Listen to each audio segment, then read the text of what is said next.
So here we are for our second week of the show, Tipster. Mike. Welcome back. Welcome back. Good to be You're here. here. I'm here. I came back. Fantastic. Paycheck came through. Paycheck came through. Obviously, good day at the Championships day one then, and paycheck came through. Awful. Lost it all. That's why I'm back. Awful. Donation day. Yep. Donation day. Well, punters, we're going to talk to a few people who certainly didn't donate on Championships Day, and also look at a few others. But before we get into the program, obviously you've got to remind punters, drops every Friday morning this show. Every Friday morning, yeah. We'll be here. Maybe have a little break over Chrissy. All the channels. We've got YouTube, Vimeo. Also social media. We're going to be posting it all over social media. Twitter, Facebook. Instagram. For you groupies out there. Yeah, absolutely. All over. And just before we jump into the show, Mike, we spoke about last week. Yep. Punters who think they're good, you challenge them. A lot of people out there think they're pretty good. A couple jumped on, chimed in. But obviously, here's the incentive. We spoke about giving $1,000 away each month, which we do for the top 5. Yep. But also, there's a couple other ways they can earn. Mike, did you want to talk about one or two? Yeah, absolutely. So tip sales. We did over 100,000 in tip sales in March, which is pretty impressive. The other way to earn money is via Hotbet. Yeah, Hotbet. And look, the best way to do it is jump on the site, enter your tips, do your best work. And we take care of the rest, right? We take care of the rest. But the other thing is promote yourself. Get out there and promote yourself. Absolutely. Self-promotion, the best promotion. Exactly. It's just, look, with some of the sales going on, Hotbet, and we'll talk more about Hotbet through future programs, it's really becoming the next gig economy, this. It's fantastic. Absolutely. So, Mike, with championships on last weekend, we're going to take a look at Randwick and who did well. Yep. So focus on the top 5. And what we've done here is we've ordered them by strike rate. We've set the minimum number of tips at 5, just to see who backed the most winners, or at least who backed the greatest number of percentage of winners on the program. Some impressive stats up there, some familiar names. The puss up there is a pro. The pro. What do you have to do to be a pro? To be a pro, you've got to tip in double-digit profit. Yep. For 90 days at least. Yeah. But obviously that can drop out and drop in. Yep. And obviously 180 days, 360 lifetime and so forth. So you know they've had consistent profit for a good period of time. Yeah, it's fantastic. They've also got to hit minimum tips and so forth, so they're not just putting 1 or 2 tips in. Yeah. So if you see that pro symbol, you know that someone's got some pretty solid profit behind them. Yeah, fantastic. Chris Scholtz from Racing and Sports there in second. Yeah, Scholtzy. And we've got Ockeltwig. Yep, Ockeltwig. Ockeltwig in third on the podium. Martin Kelleher. Yes. In fourth, and Munsie. And Munsie. We saw Munsie last week. He's popped up again. We'll talk more about him in a sec. I'll just focus on a couple of the punters there who have made an appearance. So Ockeltwig, that's actually Craig Jenkins. Craig Jenkins is from Adelaide, South Australia, obviously. Yep. Big Jamie Carr fan, obviously, that being her hometown. Who isn't? Yeah, she's the best. A lot of punters are a fan. If you're from Adelaide, you're probably a bigger fan. That car go to the bar or something like that. The boys are floating about. So. Is that it? Yeah. There used to be another rhyme. We won't get into that one for a past trainer. The other thing interesting about Craig Ockeltwig is that he actually calls himself an average punter. Yep. His dad owned horses, and so he gets a bit of mail.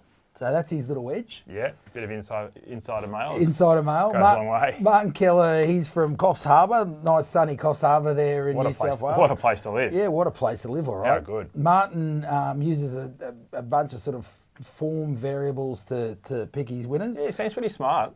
Yeah, look, I mean, certainly comes that way, looking at his form on the side, building up a great profile. Yeah. Uses things like, obviously, speed maps and rail positions and so forth, keeps a history on key metropolitan tracks. And does he focus on any tracks in particular? He's mostly Metrop. He favours Flemington and favours Randwick. Yep. As he likes to think they're fairer track. Probably the fairest tracks in the country. To run on. Yeah. Grades horses as well. Certainly looks at preps and looks at patterns in preps as well. Brilliant. Love it. So Championships Day 2 coming up. We're now looking at Randwick again, but this time just the media. Yep. Again, we've ordered it by strike rate. Who's tipped the most winners on the day? Chris Scholtz on top. Racing and Sports Boys doing well with Simon Dinopoulos down there, who will hear from him later. Yes. Talk to me about Chris. Yeah, look, Chris, used to hear a lot of Chris on the radio not so long ago. So been in the industry a while. Interestingly, third generation racing industry participant. Dad was a rails bookie. Granddad was also a racing journo, so in the blood. Yeah. Chris does well often, knows his Sydney form, also gives a few tips in the sort of main Metrop Melbourne race meet. Yep. Chris goes well. Obviously, 5 tipped half the card. Got to be happy with that. He's bred to win. Yeah. How good. Also, one thing interesting about Chris, he likes to play golf. I know someone else likes to play golf. Don't mind a bit of golf myself. How about Glen Munsie? He spends half his week on the golf course. Does he? Yeah, I think so. So I've heard out of Bankstown. Yeah, the old Munsie. I'm sure he'd have a yarn on the old course too. Oh, mate. But he appears again. He was here last week. This isn't the Glen Munsie show, by the way. It just so happens that he's gone solid last week. He's gone solid again. He this did give week. me 50, but He gave me 50. It's all right. It's also something interesting in social media. He was busy on Sunday by the look of it. His daughter got married. Yeah, overs unders 20 minutes on that wedding speech. What do you reckon? I think there have been a few racing analogies as well going on in that speech. Sure, would have been awesome. Yeah, absolutely. So, Mike, what we want to do now is just focus on the last 7 days and see who our tipster of the week is, with a focus on the media. Now, this is an article that we have each week on our website, where we're just focusing on tipsters of the week. Yeah. Look at punters, look at media experts. This leaderboard we're looking at now is the top 5 over the past 7 days. Yeah, and there's some guns on here. And look, for all of you out there who jump on the site, if you want to know how you follow these guys, it's really simple, guys and girls. You jump on there, you hit search, you type in the name Grace, Grace, and you don't even have to get to Ramage. It'll pop up. Yep. Click it, click follow. You'll get the email alerts, and you'll be able to check out what they've tipped. You'll be able to check their results, how they've been performing. Absolutely, and I'm glad you said girls, because there's a bit of girl power thing going on here. Flying.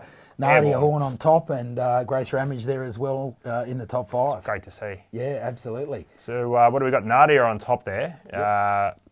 33% strike rate. She's producing great profit on turnover, which is fantastic. Focus on Morpherful, so she's obviously had a great day on Saturday. But Tony Woad, what do you know about him, mate? Yeah, Tony Woad, North Queensland race caller. We spoke last week. Not charges, mate, is he? He's charges, mate, actually, yeah. I believe if you're, trying to find him, you can probably go down to the local and find him sharing a few beers and talking about their wins in the weekend. Yeah, 4X stuff. A bit of that 4X stuff. Oh, it's hideous.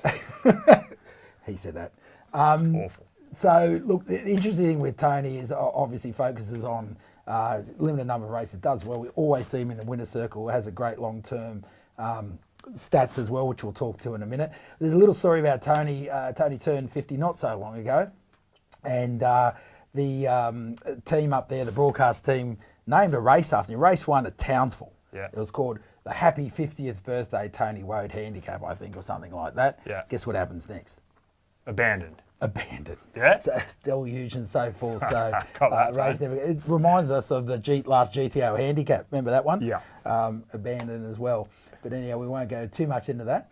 Michael Maxworthy's next on the board. Yeah, Maxie. Yeah, so Maxie, look, Maxie's had great history. If you look him up, you'll see some great stats from Maxie. We did an article a few years ago on him, interviewed him. Yeah, there's a bit of background to Maxie, a bit more than meets the eye there. He's a bit of experience. Absolutely, used to be a strapper. Yeah. Was over in Singapore for a while. He was the mounting yard analytics guy. The Lizzie Gels. The Lizzie Gels. Of Singapore. Absolutely, the Lizzie Gels to Singapore. And it was interesting when we spoke to him because a lot of that analysis that he does, that mounting yard analysis, helps him identify fitness in a horse. So a real talent there. Big edge. Big edge. Huge. But also too, when we spoke to him, we learned from his video analysis that he actually gets the edge there because he's looking for runs. A lot of punters are looking at form guides only. Yep. They don't speak to what you see in videos. Yeah. Obviously looks at things like, runners who are wide without cover, runners who were held up or got interference. Or, So he's a bit of an all-rounder, old Maxie. Probably worth following. Definitely got the knowledge. I think what punters should look for, and this is where this show gives some value, is that you see the stats, you hear the story, you've got someone who knows what they're doing. Yeah, without a doubt. Yeah. Speaking of someone that knows what they're doing, Grace Ramage. Amazing Ramage. Grace. Amazing Grace, which was the name of an article we wrote a couple of years ago when Grace was 15 months profit in a row. I mean, outstanding, and that wasn't too long ago. Peers again on the leaderboard. Interestingly, Mike, after that article, lots of mail came in. Yep. Do you remember the mail? Yep. Yeah, it was. What was it? It was like, why isn't Grace on Get On? Yeah. So what are we starting? So we're starting a Hashtag? hashtag. Yep. Get Grace on. Get Grace on. Punters, if you want to see Grace on racing.com, get Grace. Get Grace on. Let's go. I mean, there was a lot out there, so expect to hear more of it. Look forward to it. Yeah. So, Mike, what we've got here is 3 top performers from the Tipsters of the Week media leaderboard. Yep. And looking at their 180-day performance. Now, why this is important, I guess, for punters looking for someone to follow, is you've got someone who's gone well short term, 7 days, and someone going well 180 days. Yeah, so they're proven. They're proven over a small period of time, but also a long period of time. A long period of time and it just goes back to what I suggested before. Jump on the site. You can play with the leaderboards. You can make it 90 days, 7 days, 180, all time, whatever you want. Play around with it and see who's hot and also who can sort of go well for that prolonged period of time. Yeah, absolutely. So one of the stars on the championships day one was Simon Dinopoulos, and we got him on the line. We're going to have a chat to him. G'day, Simon. How you going, mate? Yeah, very well. Thanks for having me on. Looking forward to this chat. You guys do a really great job and hopefully can steer people into a few winners. Yeah, cheers, Simon. Look, obviously had a pretty good day last Saturday, just Championships day one. Noted on social media a comment you made which said, when something like this, faultless prep, Jamie Carr, plus ideal lead-up, plus winnable weight, his time to shine.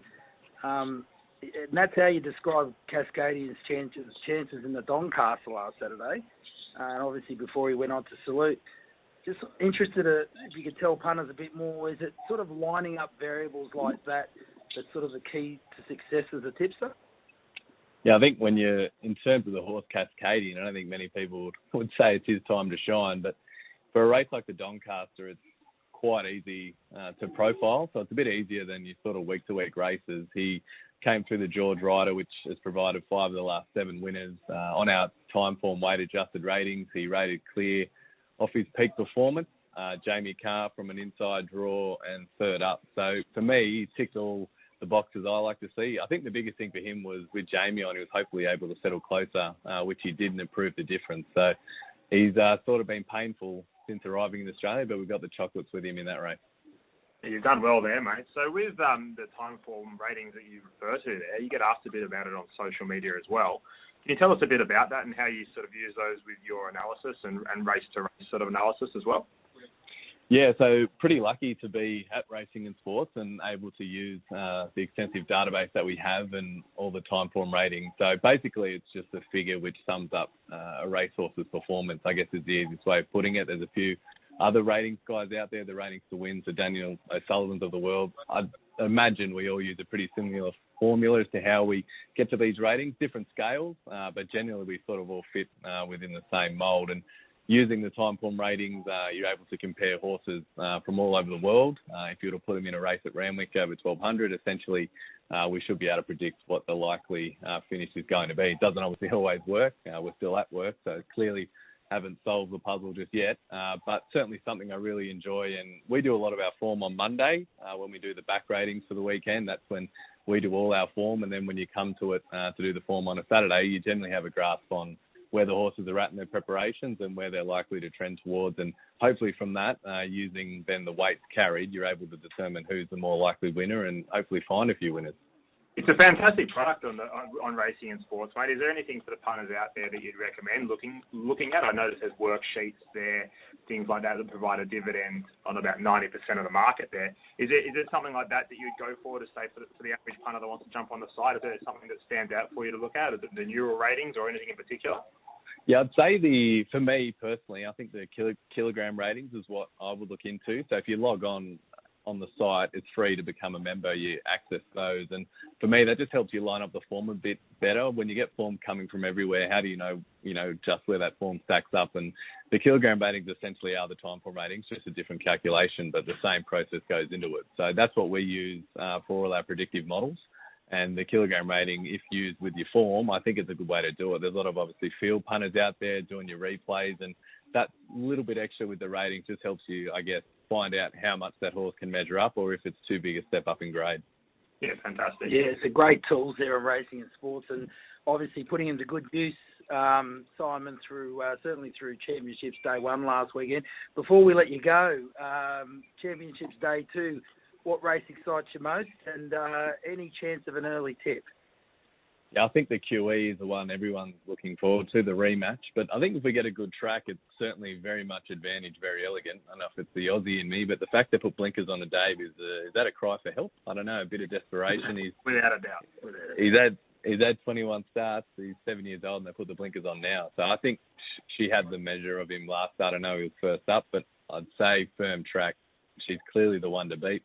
And have to be with Probabile and the Queen of the Turf. Hasn't always worked out, the class mare in this race, but she has a fair bit on these if she produces her best. I don't think they can go with her, and after mapping it this morning, she gets a dream run as well. So Probabile will be my banker, race 9, number 1 on Saturday.